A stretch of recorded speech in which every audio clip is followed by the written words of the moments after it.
По уште еден изборен циклус, кај источниот сосед официјално Скопје подава рака за соработка, но со барање за праведно решение. Македонскиот државен врв оцени дека стабилна влада во Софија ќе значи отпочнување на диалог за решавање на спорните прашања за евроинтегративниот пат на земјава. Премиерот Мицкоски уште утрово телефонски му ја честител победата на Румен Радев. Шефот на дипломатијата најавува дека ќе иницираат разговор уште веднаш по формирање на бугарската влада.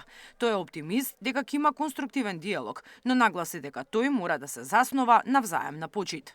Веднаш по формирањето на владата ќе превземеме соодветни действија и мерки за развивање на диалог и се надеваме дека може да се најде некое соодветно праведно решение кој што ја потврдува нашата желба за напредок кон евроинтеграцијскиот пат, но земајќи во предвид и само почиток кон нашиот идентитет, јазик и историја. Дека во Бугарија ќе има стабилна политичка влада е позитивен сигнал, но претседателката на државата оценува дека и натаму отежнувачка околност за нас ќе биде бугарскиот парламент, кој има јасни позиции во однос на донесените резолуции. Силјановска Давкова вели, иако со Радев имале бројни несогласувања, сепак очекува диалог кој ќе донесе решение. Ние имаме 100% усогласена надворешна и безбедносна политика со ЕУ и повеќето држави на Балканот, мислам на Црна Гора и на Албанија, како први во овој процес и очекувам да се видиме, да разговараме, се разбира со двете знамиња и да тракаме по ново решение.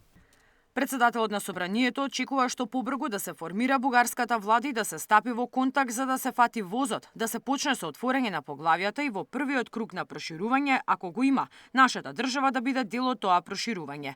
Гаши на денешниот брифинг вели дека за уставните измени не е проблем постапката во парламентот, туку политичките гаранции. Собранието е подготвено и може веднаш да почне со постапка, но само е потребен политички договор и гаранција дека нема да има такви прашања во однос на идентитетот во иднина. Јасни се процедурите за менување на уставот и се знае кој може да биде предлагач, може да предложат и пратеници, владата, председателот на државата.